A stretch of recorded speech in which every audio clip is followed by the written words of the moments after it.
Washington en direct chez les GG. Les grandes gueules. Shérif de Washington, bonjour. Bonjour Moussa Moïse. Bienvenue dans les grandes gueules. Alors que répondez-vous aux critiques qui disent que le GPT a été sacrifié sur l'autel de, entre guillemets, l'opportunisme politique au siège du RPG? Ouais. La gueule de bois ce matin, Shérif. Pas de gueule de bois. Ah ben si.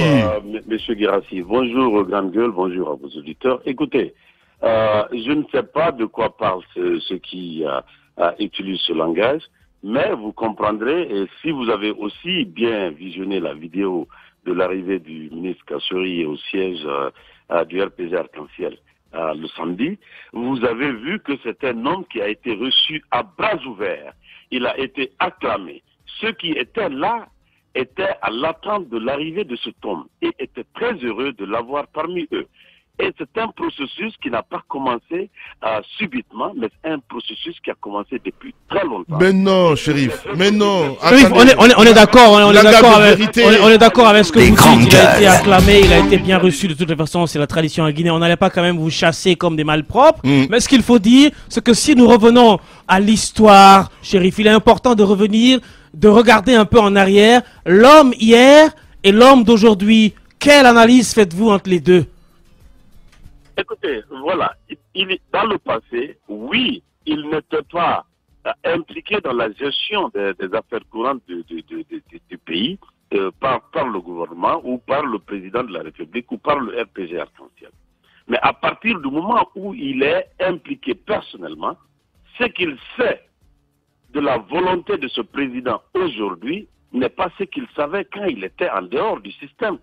Et il comprend aujourd'hui avec aisance qu'avec ce homme, avec sa volonté, avec le courage qu'il a, beaucoup de choses peuvent changer dans ce pays. Et c'est pourquoi il est venu prêter main forte à une formation assez solide, assez implantée dans le pays, pour aider effectivement à faire terminer tous les grands projets que cet homme s'est assigné. Shérif de Washington. Il est aussi, n'oubliez pas, comptable de tout ce qui s'est fait. Tout à fait. Alors, Shérif de Washington, dites-nous concrètement ce matin, le déclic est parti d'où? Si on est d'accord que c'est un cheminement qui a commencé il y a de cela longtemps, des années, mais le déclic est parti d'où? Est-ce que le palais de la Colombe est dans la ligne de mire?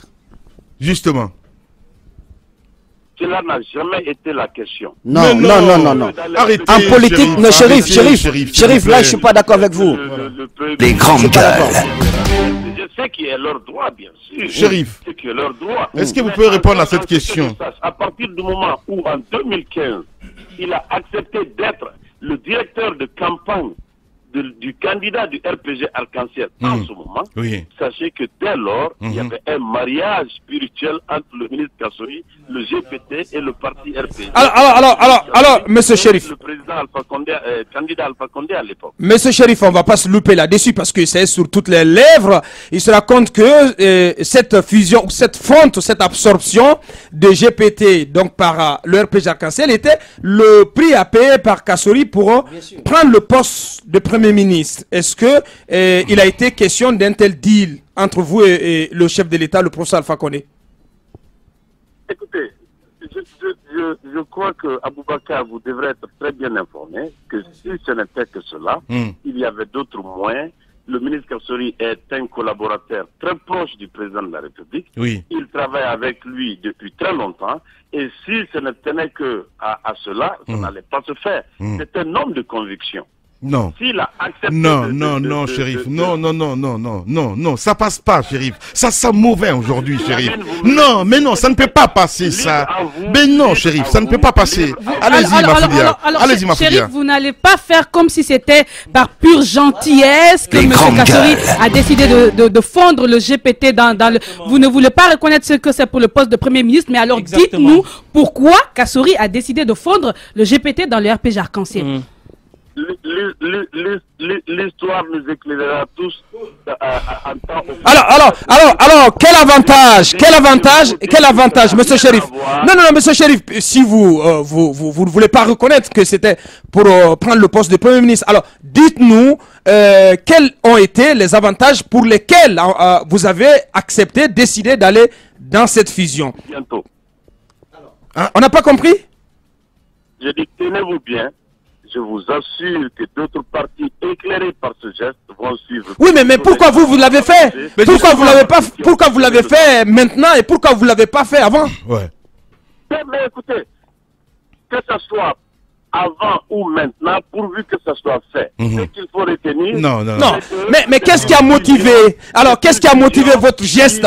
Qu'est-ce qui a motivé? Il y a l'adhésion des membres de l'ancienne GPT et des membres du RPG Arc-en-Ciel. Des frustrés, on en aura toujours. Mais non, mais ce n'est pas une question de frustration. Honnêtement, ce n'est pas une question de frustration. Il est important, une question et un bon français. Il est important que nous comprenions parce que vous-même, en début de votre speech, vous nous avez dit que c'est un processus qui a commencé il y a très longtemps. Ouais. Je reprends vos mots. Ça veut dire qu'il y a eu plusieurs rencontres, il y a eu certainement des décisions, il y a eu des conciliabules, il y a eu des ententes entre le RPG Arc-en-Ciel et le GPT qui a débouché à coopter le PNR et l'UNR. N'est-ce pas? Ça c'est un autre débat. Mais les grandes gueules.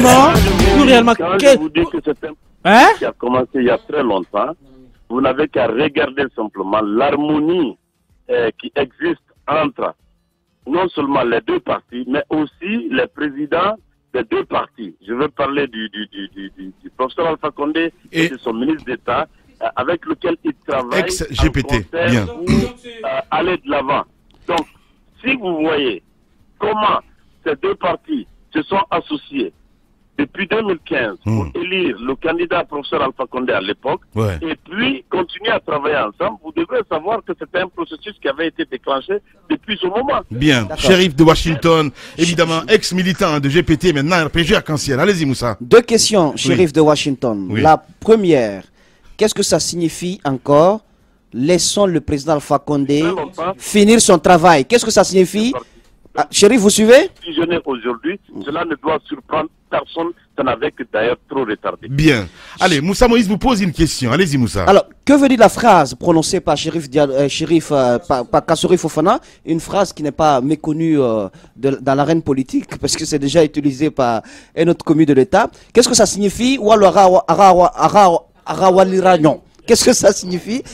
Laissez-le finir son travail, le président Alpha Condé. La deuxième question, c'est cette confidence que nous fait un grand observateur et un grand auditeur de l'émission. Il dit qu'avant la nomination de Mamadi Youla comme PM, Alpha Condé avait demandé à Kassory d'être Premier ministre, mais il a refusé ce jour. C'était à Paris, à l'hôtel Raphaël plus précisément. Bon, d'accord. Vous voulez m'amener dans les closets, ce que je ne ferai pas, et je ne suis pas dans les secrets de Dieu. Alors, qu'est-ce que ça veut dire? Laisser le président finir son travail. Je n'aurai aucun commentaire sur ce que a dit effectivement cet auditeur. Libre à vous de prendre ce que vous Et cette déclaration de Kassory alors? Oui. Qu'est-ce qu'il vous l'a dit? Oui. Nous sommes venus prêter main forte au professeur Alpha Condé, qui a ouvert des grands chantiers dans ce pays, qui est en train de piloter cette locomotive. Nous voulons être des roues à cette locomotive pour pouvoir aider le professeur à terminer tous ces grands chantiers qu'il a ouverts. Voilà, dans 2 ans. Maintenant, qu'est-ce que vous voulez lire? Que vous voulez lire à part le fait qu'il y a des grands chantiers, chantiers pour lesquels vous avez participé aux inaugurations, et qui doivent être terminés. Alors Shérif, alors cela suppose que vous n'auriez pas pu ou vous n'étiez pas à l'aise de collaborer avec le président de la République, à l'aider à continuer son chantier tout en gardant votre identité politique. Il était nécessaire aujourd'hui d'assassiner le GPT pour pouvoir bien collaborer avec le président. Vous n'aurez pas pu le faire tout en gardant votre identité politique, comme vous l'avez fait pendant plusieurs années. Il ne reste que 2 ans. 2 ans, c'est pas 2 jours et non plus 2 heures. Ouais, mais 2 ans, c'est beaucoup. Alors, rassurez-nous, monsieur Shérif. Nous continuons à travailler avec lui tous les jours, donc ça n'avait aucun sens qu'on garde notre identité ou qu'on fonde dans la grande famille du RPG. De toutes les façons, monsieur Shérif, ça ne convainc personne, monsieur Shérif. Alors, je pose cette question. La majorité Bien. Pour lui permettre effectivement à pouvoir passer toutes les conventions nécessaires pour le développement de ce pays. Je pose cette question, M. Chérif. Rassurez-nous ici ce matin, parce que c'est historique, hein, c'est au lendemain de cette fusion et l'histoire politique le retiendra. Rassurez-nous que vous avez décidé d'accompagner M. Alpha Condé, le professeur Alpha Condé, à terminer, donc à finir son travail, le travail qu'il a entamé, auquel vous êtes associé. Rassurez-nous que vous irez et vous l'accompagnez jusqu'au terme de son second et dernier mandat constitutionnel. Écoutez, nous sommes là par rapport à la volonté du professeur Alpha Condé. Nous sommes avec lui jusqu'à la fin de son mandat, bien sûr. Maintenant, que ce soit dernier ou quatrième, peu importe. Je crois que personne ne s'impose ou s'autoproclame président. Il va falloir effectivement la volonté populaire. Donc la question que vous voulez poser n'a pas son sens du tout. Nous parlons de l'aider, de l'accompagner jusqu'à la fin de ce mandat en cours. Bien. Maintenant, ce qui viendra après ne dépendra ni de vous, Abakar Diallo, ni de moi, Chérif, mais plutôt de toute la population guinéenne. Non, du peuple de Guinée. Je sais que c'est déjà roulé. C'est déjà roulé, hein. C'est le discours du président, c'est le peuple qui va décider. Chérif. Pourquoi essayer de même poser ce genre de questions? Bien. Ça n'a pas. On a compris. Chérif. Oui. Mes condoléances.